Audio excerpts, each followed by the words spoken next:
In this part of physics, we are going to talk about the following points. One point, the first point, which is conservation of momentum. Then we'll go into the second point, which is potential energy, then kinetic energy, then mechanical energy, then power. Okay, first point now, which is conservation of momentum. Okay, we studied that before, that the momentum equals the mass of an object times its velocity, and it is a vector quantity. Okay, now, momentum, when we apply it on collisions, we have two balls. This now is ball number A, and here, ball number B. If these two balls now moved opposite to each other and collided together, after they collided, by the way, then this ball moved left and this one moved right. So that means the same balls were moving before the collision, and after the collision they were also what? Moving. So each ball now have a momentum before and has a momentum what? After.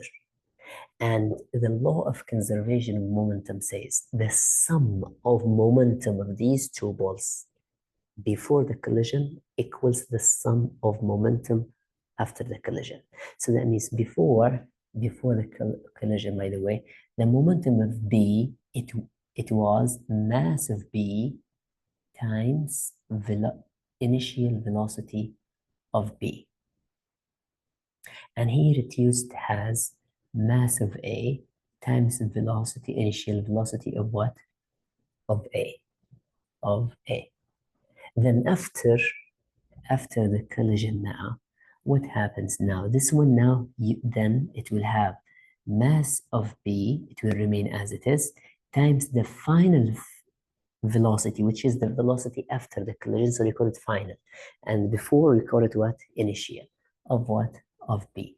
And here it can have, as you see, mass of A times V final of what?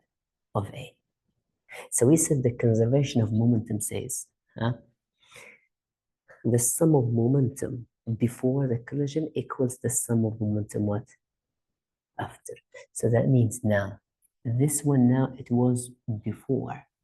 So that means this one now equals the sum of these two. So that means the sum of momentum before equals the sum of momentum what? After. So that means you come to this law, as you see, or this formula, it's going to be M of mass number B times V initial of B plus mass of A times VI of A equals what? Mass of B, then the final of B times final velocity of B plus mass of A times final velocity of A. Okay, this one now I call the objects A and B, but sometimes the objects called 1 and 2. So in this case, instead of A and B, you're gonna write 1 and 2. Okay, in this case now, we wrote this formula in the case that before the collision, they were in directions, then they collided, then after the collision, each one has different velocity and different and same mass. But sometimes these two balls, sometimes they collide, and after the collision, after they are collided, sometimes they stick together and they move like one whole part. In this case, that means the final velocity of both of them will be 1. So in this case, final velocity of B and final velocity of A will be 1. So in this case now, if this one equals this one now, you can take it as common factor, which is final velocity of both objects. Then what is left here is mass of B plus mass of A. So that means in this case, the formula, these ones will be the same, MB VIB plus MA VIA equals final velocity of both objects times the sum of the masses. So that means this formula now, use it if the two objects, after they are collided, they moved into different velocities, which is final velocities different. So that means you use this formula, but we use this formula if they collided and they stick together and they have one final velocity of both objects, like they are one object. So this one now is the law of conservation of momentum and how it is applied in objects when they're going to solve questions related. Okay, now we move to the second point, which is potential energy. What is potential energy? If I have here a box on the ground, if I have a box on the ground, and I have here a table, I want to take or to lift this box to put it over this table. What will happen now? I will exert effort, which is work now, to raise it. That means I will lose energy in order to take this object up. And this energy now will be stored inside this box as stored in an energy called potential energy. So what is this potential energy? It is the energy stored in objects due to their heights. As you see this one now, it has a height. So this object now, based on this reference now, it has a height. This height now caused an energy to be stored inside this box. So this energy now that is stored in this box due to its height above the reference point is called what? Potential energy. And this potential energy, you calculate it. So potential energy, you calculate it by multiplying the mass of the object times gravity times the height. So that means the greater the mass, the greater the potential energy. The greater the height, the greater the potential energy, while as when gravity is usually constant, like 9.8. So that means potential energy is directly proportional by the mass and by the gravity and by the height. So the greater the height, the greater what? The potential energy. The greater the height, the greater the potential energy. And we understand what does potential energy mean. Okay, related to mechanical energy. Mechanical energy, if I have a box and this box is moving, is not at rest, is not stationary, it is moving. So any object that is moving, it has an energy that is called kinetic energy. That is called what? Kinetic energy. And this kinetic energy now, it equals half times the mass of the object times the velocity squared. So that means this kinetic energy, we call it kinetic because the object is still what? Moving. And it is moving, that means it has velocity. If it has velocity, it has kinetic energy. But if this object is at rest, that means it's not moving. In this case, the velocity will be zero. If it is zero now, that means the kinetic energy will be zero. So kinetic energy is the energy of an object that is moving, and it is half times the mass of the object times the velocity squared. And potential energy is the stored energy in an object due to its height above a reference point. Okay, we have now then mechanical energy. What is mechanical energy? Mechanical energy is just kinetic energy plus potential energy. So if you add now kinetic energy plus potential energy, you will get what is called what? Mechanical energy. Okay, mechanical energy in pendulum or motions like pendulums, mechanical energy will remain constant. Okay, you have here example.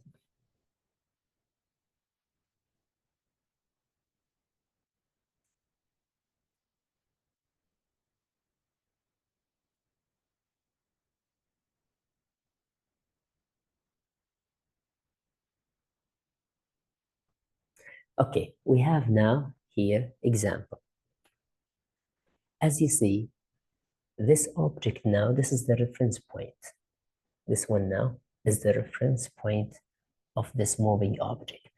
Now, does this object or a person, does he or she, or does it have a height above the reference point? No height. So if there is no height, that means the height is zero. That means the potential energy at this point is zero. So potential energy at this point, so potential energy at this point equals what? Zero, since the height equals what? Since the height equals zero. Okay, now, if I take this object up, if I take it up, as long as I go up, the height increases. The height, which is the distance from the ground, which is the reference point to where the object is. So this height increases. As it increases, the potential energy increases. The potential energy increases.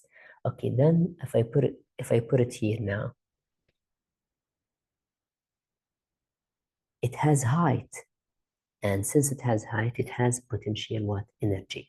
And at this point now, this object is not moving. When it is not moving, it is stationary. That means its kinetic energy is zero. Okay, at this point now, the kinetic energy is zero, while the potential energy is maximum, which is the maximum height. Okay, if I give a number for the potential energy in this case, for the potential energy, for example, we give it here 10 joules. So at this point now, the potential energy equals 10 joules. And as we said, since it is stationary now, that means it has no kinetic energy. So that means the kinetic energy also here, at the same point, the kinetic energy will equal what? 0 joule. 0 joule. Okay, if this object now starts moving, if it starts moving down, okay, when it moves down now here, for example, to this place now, to this place, while it is moving now down, what happens to the potential energy? Now, when it goes down, the height decreases. When the height decreases, potential energy decreases. Okay, it was here 10, and now, well, since the height decreased, it becomes, for example, like what? So kinetic energy, it becomes at this point, potential energy. Potential energy here, it means it becomes as 6 joules. Okay, now, when it is 6 joules now, and the energy, as we know, nor created, is not created nor destroyed. So when the potential energy becomes here at this point 6 joules, and it was 10 joules at the beginning of the journey, that means where is the 4 joules that is lost? So the 4 energy that is lost from the potential energy, it was transformed into another form of energy, which is kinetic energy. So that means the kinetic energy at this point now, at this point, the kinetic energy will become what? 4 joules. So that means any loss in this movement, any loss in energy from potential, it will be transformed into what? Kinetic. And any loss of the kinetic, it will be transformed into what? Potential. So as long as the object now going down, as long as it is going down, the potential energy decreases since the height decreases. And the kinetic energy, while this object is going down, the kinetic energy increases. Why? Because the speed increases. So when the object is going down, its speed increases, so that means its kinetic energy increases. So now, if it continues to go to this point, now,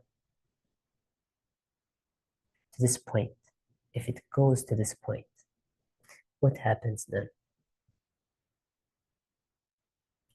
If it goes to this point now, when it is at this point now, it doesn't have height. So that means at this point now, again, the potential energy at this point equals what? 0, because there is no height here. It came back to the reference point again. But now, what will be the energy here? Because it's still moving. Here, the kinetic energy at this point, the kinetic energy will be the maximum, will become what? 10 joules. So what we understand now, that the potential energy that it was at the top here, 10 joules, while the kinetic energy was 0.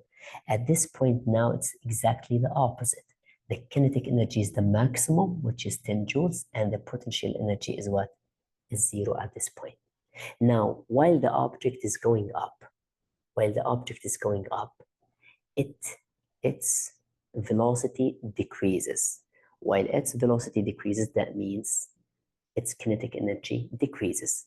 But on the other hand, its potential energy increases since the height increases again, till it go to the highest point, till it go here to the highest point.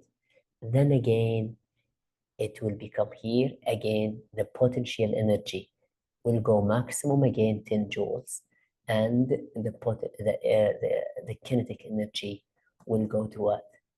Back to 0. So that means at the maximum point, the object will stop.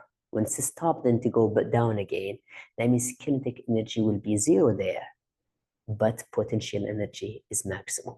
And we gave it here 10 as a number suggested for this one, but it can be any other number, not just 10. It depends. What we understand through this experiment, that means at any point during the whole journey, the addition of potential energy plus kinetic energy will be always constant, as you see. If you add here 10 plus 0 will become 10. If you add here 6 plus 4, it's going to be 10. If you add here 10 plus 0, 10, and here 10 plus 0 at 10. So that means during the whole journey, at any point of the journey, if you add the potential energy plus the kinetic energy, it will give you constant, and that constant is what? Is the mechanical energy. So the mechanical energy, as we said, it equals kinetic energy plus what? Plus potential energy, and it is what? Constant during this one, if we ignore the air resistance and the friction. So if there was, in real there is, but here when we study this experiment, we ignore them. But if there, in real, no friction and no air resistance, this object, if you leave it move, it will keep moving forever, because nothing will stop it, because potential energy will be changed into kinetic energy to move it, and then kinetic energy will change into potential energy, and when it is raised, then the opposite, and it will continue to along. So we understand now kinetic energy, potential energy, and the relationship between them.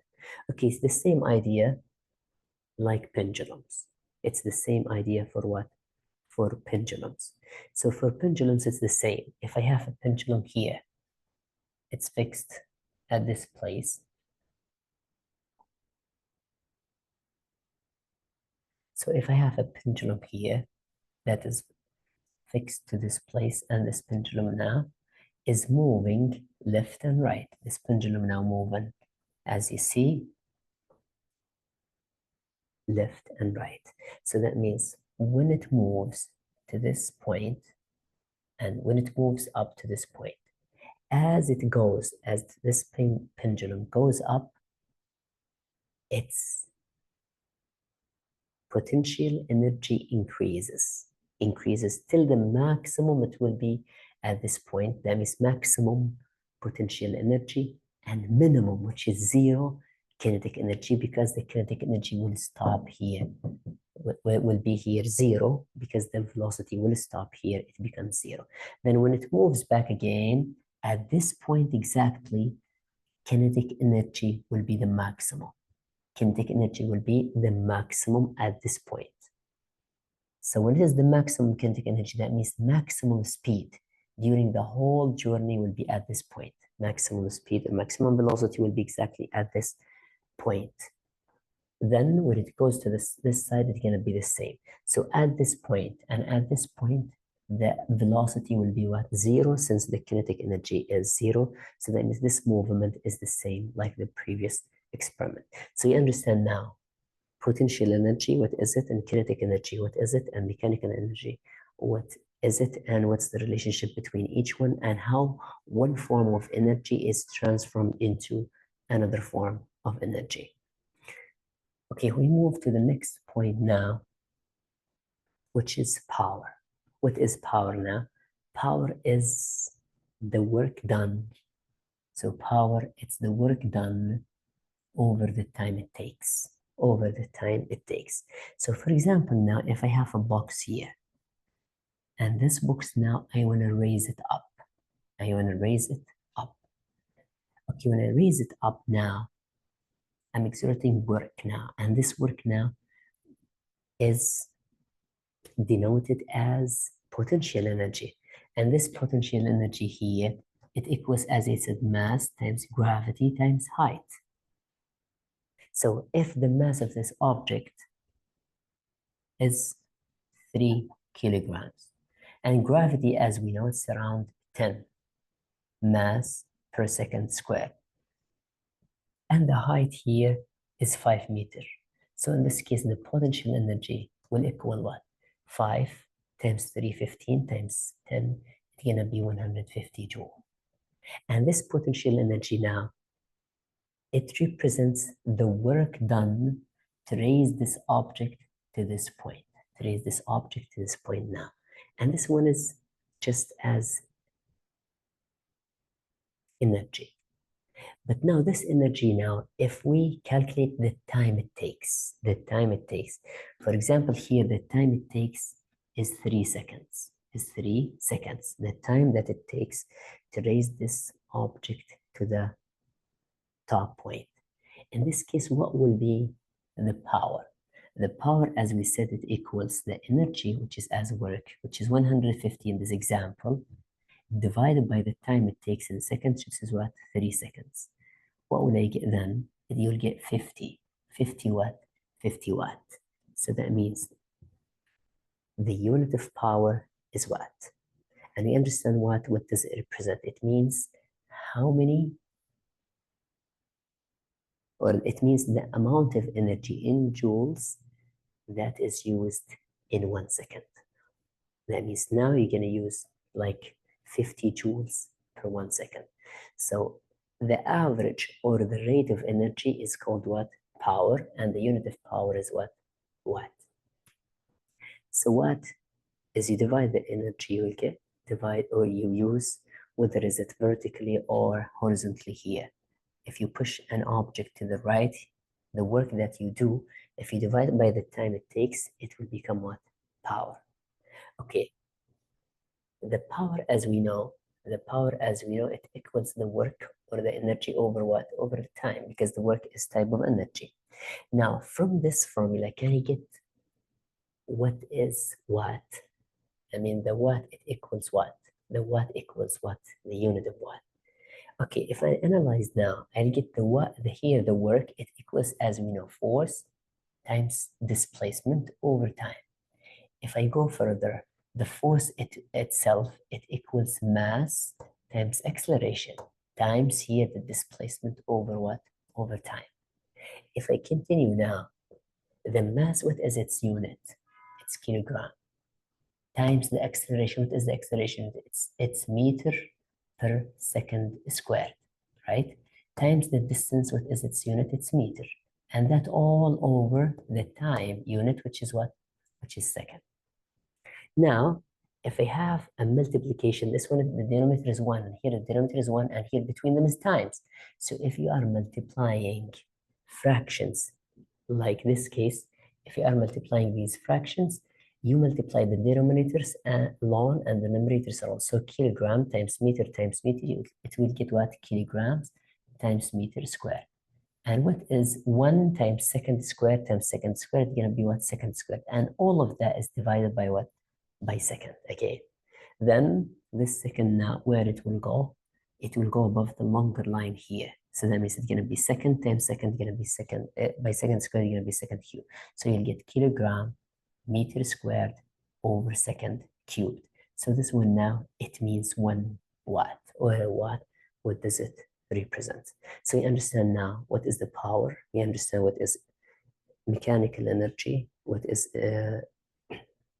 potential energy and kinetic energy, and you understand the conservation of momentum.